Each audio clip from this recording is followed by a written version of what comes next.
He's the host of the Two Cool Moms podcast, my favorite Impractical Joker, Do Not Tell Mur. And he's appearing at the Palace of Fine Arts Theater on September 28th. It's Joe Gatto. Joe, I'm it's here. man. I'm here, buddy. How are you? I'm doing great. So I'm pretty sure Mur knows. I'm pretty Mur sure he does knows. know. I mean, totally knows. I've texted him a bunch and said, Gatto's my favorite. All right, so you're coming to the Bay the 28th. For all the people that are huge Impractical Joker fans that have watched the show and watched you, you've now branched out on your own and do, the stand-up. Tell us about it and tell us about what a show looks like and when you come here. Sure. It's my stand-up comedy show. So it's basically an hour of me getting up there and telling you more about what you already know about me. I mean, the good thing about my shows that I always hear is people are like, it's like I'm hanging out with you and you're telling me stories because people have seen me. I didn't play a character on TV. It's me. So if you liked me there, you're going to probably like me at the stand-up. Totally. And it really is just like, I tell you more about everything that impacts my life, including, stories about the guys or, I've been friends with them for over 30 years. So they're a huge part of my life. I have so many stories about just us being friends and growing up and, stuff that's not even on camera. Then there's stuff about growing up with a crazy Italian mother, of course, being a parent, my dogs, because I have so many, so it's a little bit of everything, but it's definitely a good time.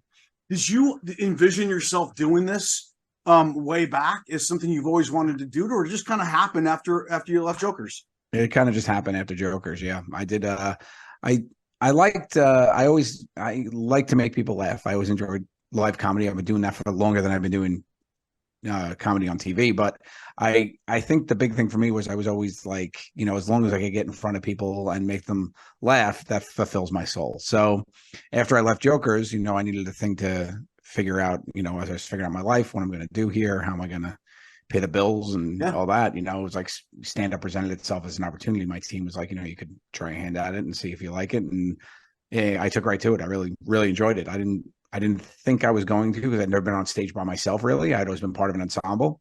So that was a little different to be responsible for 100% of the funny. Yeah. But it was great. I took to it. I loved it, and it felt good to be up there and making people laugh and doing what I do. There's pressure, man. Like you have For to, sure. You're funny as hell, but you got to be on every single night. And it's kind of cool. I'm assuming that to have that, pressure on you. JoeGattoOfficial.com is the website.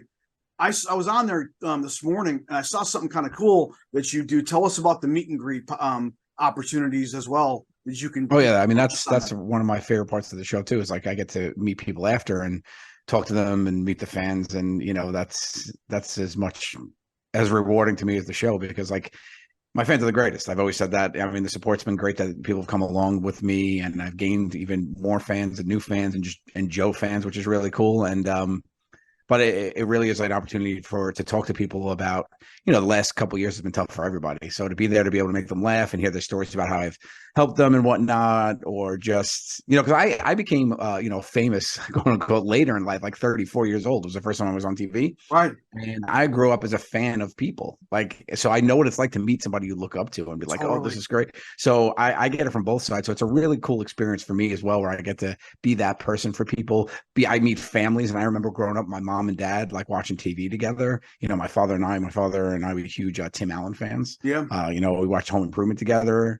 And his was I think one of my first comedy specials I saw was his, and his stand-up special, I think on HBO. So it was like, just to be that for families, that's not lost on me. That's really important to me, and I'm happy to do it.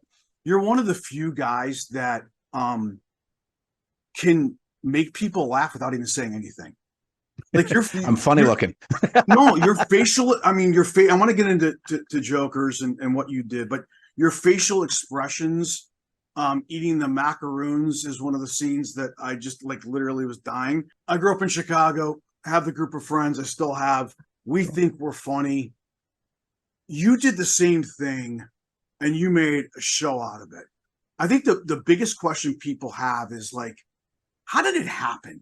Like there's a lot of people that have groups of friends that have the funny guy, the idiot, whatever it is. Yeah. You guys made something.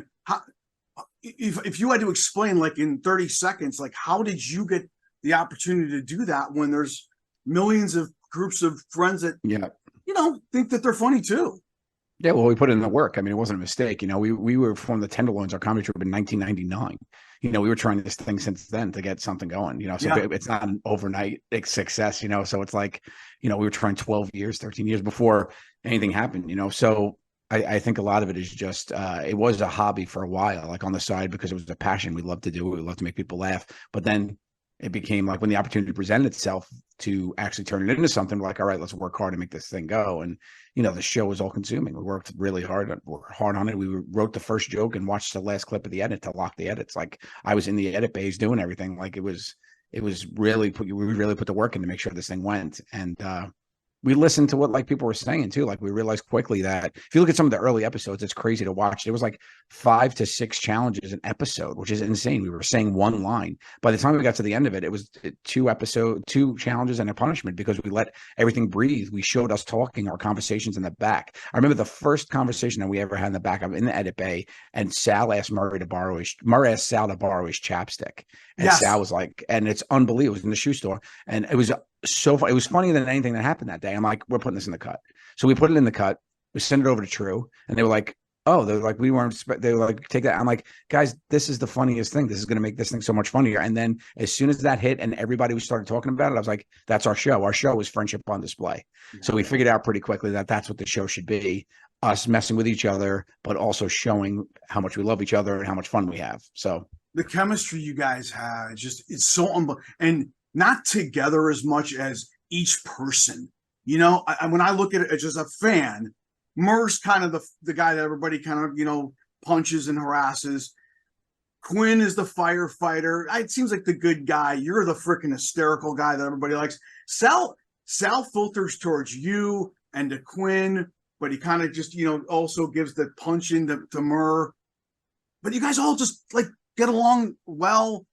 yeah. But it seems like you come together and take sides with each other on some of the episodes, and I don't know. Yeah. We it's true friendship. You agree with some friends, Yes. sometimes you don't with others. Like, it really just is, like, so it's that's all the show was, and we just leaned into it, and that's why it became the success it was. Do you watch? I mean, do you watch different episodes right now? I talk to athletes all the time. I talk to people, and they say I've never. And you hear actors say I've never even watched the damn movie, or I've never watched that game ever. Do you watch? Oh yeah, well, I locked every cut I was in, so I saw every final episode of everything that I was in. So like for 9.5 seasons, I was watching every episode, and it also helped because I had like an encyclopedic memory. Like, we came up with an idea to do something, like, we did that in season 4, and they're like, oh, okay. Is it really true that if you don't do the punishment, you're gone? That was a gentleman's agreement. It was like, hey, you have to do this. I mean, we're still friends at the end of the day too. I remember when we were doing Murray skydiving. Yes, that's what I was going to bring up. He's so scared of heights and so scared, but we're like, we said this is your punishment, and Sal was ready to do it if he wasn't. We're like, because we can't waste the day. So we're like, we could have cut the episode either way. That Sal lost too. So I was like, and Sal didn't want to do it, and I was like, well, if he doesn't do it, like, I mean, we're gonna have to make you do it. And Sal was like, all right, I don't want to. So Sal was working very hard to talk Murray into doing it. Joe, I literally, that's where I came up with this question. I literally, when I was watching that, I would never do that no matter what. And I could tell he was literally in tears. Yeah. And I'm like, he was crying in the bathroom to his mom. It was very sweet and funny at the same time. But then, like, I just grabbed him and I said, dude, if you don't want to do it, don't do it. Don't worry about it. We'll figure it out. And he goes, wow. No. He's like, this is a good one. I have to do it. I mean, it's a good punishment. Like, it's weird being punished because you're proud of your friends at the same time as you're getting agonized. It's like, oh, this was such a good idea, such a good way to get me. And you're like, oh, I got to do this. In rapping, I lived in Philly for 11 years. Went to the shore, dozens of times. There's been times when, is there any examples you can give me? Like, you guys have pushed the envelope pretty hard. I think Sal whipped. Who threw the chicken? Yes, that guy was pissed. He was probably the most irate we've ever had of a guy who threw the chicken. But he ended up liking us, becoming a fan. He actually ends up being in Sal's punishment when Murr marries his sister. He's in we invited him to the wedding, and he came to the wedding. And he's got the shirt on, yeah. So just an additional burn, and in the middle of it, Sal just goes, "Is that the guy I threw the chicken at?" It's like,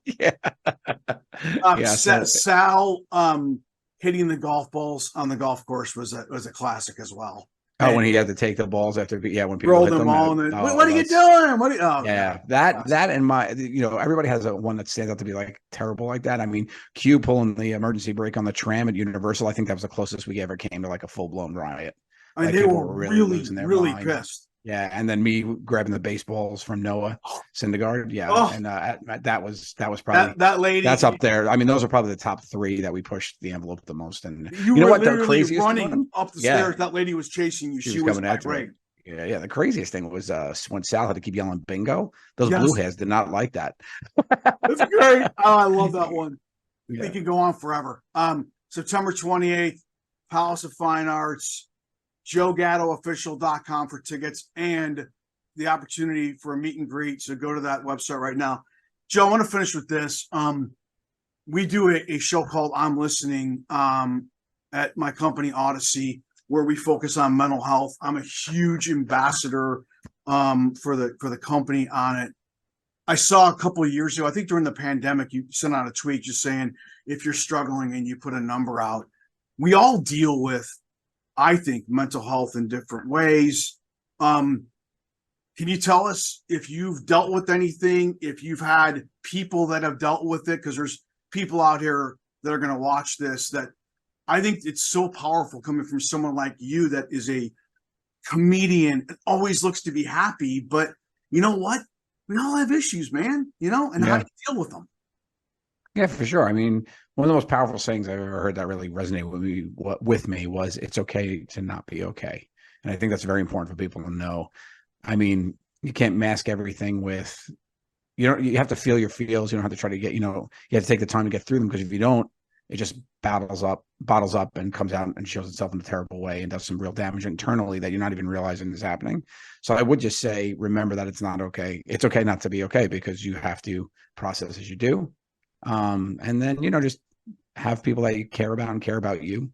And try to, have those people to lean on during your times that are tough, and find joy. Like I fill up my joy meter when I can, because it's going to get sucked out of you, because life sucks. You just have to suck harder sometimes. So you just have to go and you have to fill up your joy meter when you can, and you're going to live on that battery while times are tough. I mean, I had the roughest spot of my life 2 years ago, and I got through it, and I had to do what I had to do. And you have to lock it up and take your time and figure it out and talk to people, So I think it's important just to remember, have joy in those moments. Remember those moments, because they're going to carry you through when it's dark. And that'd probably be my best advice.